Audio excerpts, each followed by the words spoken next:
Welcome to another edition of In the I'm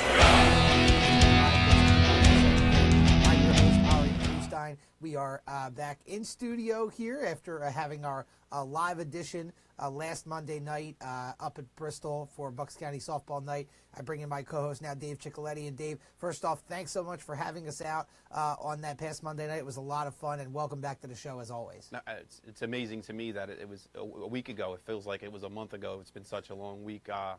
No, thanks for being there. It was a great night for everyone involved, some exciting games, and it was awesome. And, of course, very exciting game for you, winning 1-0 against your rival, Pennsbury. So congratulations to you. We have a lot to get to, so let's get right into it here. We're going to start, as we always do, in the Suburban one. Let's start in the American Conference. I know we're winding down here. We're going to have some playoffs to talk about, some playoff implications last week of the regular season. But let's start off with the SOL American. Okay, like we've been speaking about all year, it's down to two teams, Quakertown, Hatboro Horsham. Quakertown has one loss, Hatboro Horsham has two. Unfortunately, they do not play each other. You know, the SOL couldn't get the scheduling right, so we have an exciting ending. But here's the bottom line. Quakertown has to play PW. And if they lose that game, Hatboro Horsham can clinch a share. The only thing is, though, that they played them earlier in the year. Quakertown handled PW 9-4. So I'm going to say right now that Quakertown's probably going to clinch the championship tomorrow night. Hatboro Horsham needs the help, and I don't think they're going to get it. And how about what are we looking like in the Continental? I mean, it's kind of the teams that you expected in the American. We've said it all this whole time that we've been doing the show. You've been pretty much dead on, Dave, with your predictions. So let's get into the Continental. What do we have? Same thing. North Penn, CB South. And again, they don't play each other this week. Very anticlimactic. Here, North Penn has one game lead on them. The bottom line is North Penn has to play Penridge. Okay, and what may look like an easy game for them, North Penn did beat them 6-0 earlier in the year. However, it's senior night, it's a big night, and Penridge is now, right now, currently, we'll talk about it later a little bit more too, is the 21 seed in the District A tournament. So Penridge definitely has something to play for. So that gives CB South a little bit more hope than Hatboro Horsham. But again, I don't think they're going to get that help. I have North Penn winning that. Now, in the National, obviously you guys are looking pretty good, especially after that 1-0 win last Monday night over Pennsbury. So I'm guessing you guys have it pretty locked up. But what's the rest of the landscape looking up like in the National right now? Well, right now, we're undefeated, and we have a 4-game lead on Council Rock North and Pennsbury. So those guys are kind of battling around, jockeying for position for the District 1 than anything. I know that Council Rock North, who is right now probably around a 11 seed. They play 3 very big point games this week in Village O, Calvary Christian, and Innabaro, which are probably 3 wins for them, which is going to be good for the whole league because that's going to boost up everyone in the league's average. Just my thing is, though, I'm not so sure that's good for Council Rock North. You know, the last thing I know personally I'd want my team to do would be backing in the playoffs and playing a little bit of competition that may be inferior. So benefit for me, for Council Rock North, yes, it's going to improve their seed, but I don't know. Yeah, I mean, you look at that, you can look at it like one of two ways. Like you said, it's good to get some wins, but you don't play the best teams, and you really want to be playing the best teams going into playoff time because, bottom line, that's what you're going to see come playoff time. And before we get into the District 1 standings, we actually have a question that came in through our Facebook comments. This came in from Alex Murphy, and it's a question for you here. I'm guessing you know who this person is. How do you think the game will be on Thursday night, and how will Lauren do? So please elaborate on that. Alex Murphy is obviously one of my students at Bristol Borough. I'm a teacher at Bristol Borough. I'm the coach at Neshaminy. We follow all of my past players very closely, and they've watched Lauren Quentz, who is the pitcher for Fordham, for the last couple of years. So they're all excited that Fordham had won the Atlantic 10, and they play Thursday night versus Utah in the NCAA championship. So I got Fordham winning that game, Alex. So do you. Well, there you go. Thanks so much for watching, Alex, and for submitting that comment. So we broke down the SOL, and there's really no playoffs in the Suburban one. So when we're talking about playoffs for these teams that we've talked about pretty much for a month and a half now, we're talking about District 1. And Correct. Taking a look at the District 1 standings right now, Springford's number 1. This is unofficial as of yesterday. Correct. You guys are sitting at number 2, Neshaminy. You got some other great SOL teams in there. What are you seeing here for for these SOL teams that have a chance to really make some noise here in the 6A playoffs in about a week or so? So first you look at the American and you see Hatboro, Horsham, and Quakertown, the two teams we're talking about, seeded 8 and 12, which is, great. Both of them have a bye. Both of them could do very well at those seeds. And I think considering their records, maybe those teams should be a little bit higher, but I think it's pretty fair. Moving down to the Continental, North Penn has a great record. They're the 4 seed, deservingly so. Same thing, CB South just behind them at 10. One that a little bit of surprise about, CB East, playing a hard, very difficult league. That is, especially with a team that's 4 and 10. They're the 3rd best league in that team, and right now they're not. They're in, but it's not feeling great about it at 19. They still have some work left to do, so I'm a little bit surprised about that. And then you look at the National. We're 2. Pennsbury is 6 on there, but all of their games are yet to be reported for some reason, unbeknownst to everyone. So I have them probably around a 10 or 11. Council Rock North is 11, Council Rock South 13, and a team that we've been talking about all year right now, Ben Salem, is still number 20. So right now, the National Conference has 5 out of the 7 teams in the playoff field.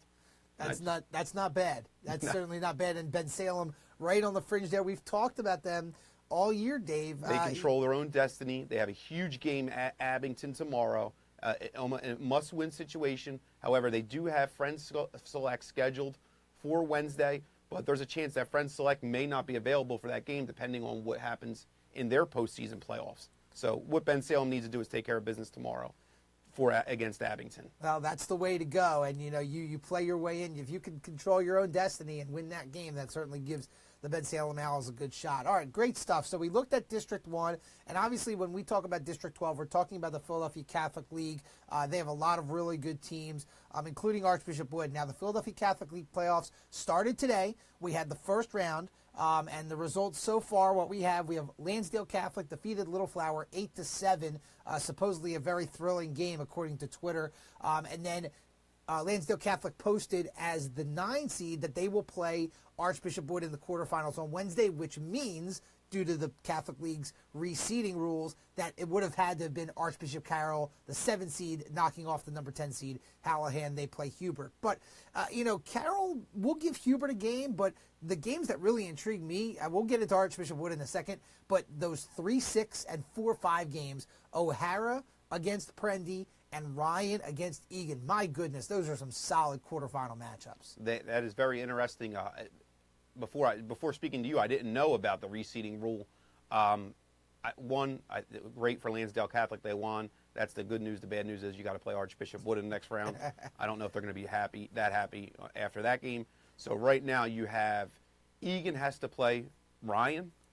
I think that's going to be a great softball game. And then O'Hare and Prendy, if I have that correct. Yes. So that is very interesting games. I would be hopeful to see Ryan and Egan on the other side of the bracket. I'm glad Lansdale Catholic won. So this way, if they reseed, it'll be Wood and Lansdale Catholic, and then hopefully you could get Hubert and either Ryan and Egan on the other side in that semifinal matchup. So this way, you could have 2 very good semifinal games, which you're going to cover, and then hopefully we could get back to that final that I want to see so bad with Wood and Egan, or even Wood and Huberts. I think would be a great game. Yeah, and since you brought that up, we'll let everybody know. We're going to announce it all week on Facebook, but next week, Monday and Wednesday, SFBN will be covering the Philadelphia Catholic League softball semifinals on Monday and the championship on Wednesday, live from Arcadia. It can be seen on our PCL portal, which can be linked on our website, thesfbn.com. We've got a lot of great stuff up on our website as well. Past episodes of Varsity Voice, links to our past broadcasts, our fresh content, great photos. We're covering lacrosse, a lot of lacrosse and softball right now, so make sure you go to our website. And again, you could get the link for the Philadelphia Catholic League softball semifinals and championship, which we'll again be covering on our PCL portal Monday and Wednesday. Check our website for the times for that. So you take a look at the reseeding, jumping back into the Philadelphia Catholic League. Archbishop Carroll's the 7 seed, and indeed, if they did win, which it sounds like they did, they play Hubert. They only lost to Hubert by 1 run, 4-3. That was in mid-April. So if Carroll can somehow pull off the upset of Hubert, that just changes everything, because they would then play Archbishop Wood, figuring Wood beats Lansdale Catholic, and then whoever wins those middle games, they will play each other, and thus setting up that great championship game that you want, Dave. With the reseeding just throws a whole curveball and everything, so it's hard for us to project. We can only hope, but I'm going to give my opinion, and I saw some of the scores that Hubert's playing. Hubert looks like they're playing very good softball. I see some scores 2-0, 5-0, 4-3, like you said, as where some of these other teams are playing games like 8-7. And when you see a team playing those games 2-0, 4-3, that I think that the quality softball may be a little bit better, and I think that Hubert's quality softball is a little bit better. Yeah, and also there's the possibility of Prendy defeating O'Hara as the 6th seed. That could kind of shuffle things up a little bit too. Really 1 through 6, and even 7, Archbishop Carroll, very even. But, we'll mention Archbishop Wood. They've got the best pitcher in the league, Marissa Brown.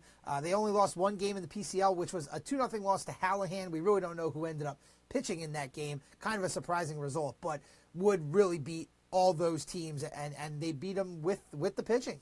Yes. Like I said in our spring preview show, pitching tells all. They have a very good pitcher with Marissa Brown, and that's why I believe that they're the favorite in this tournament, and also a favorite looking forward into their own district and into the states.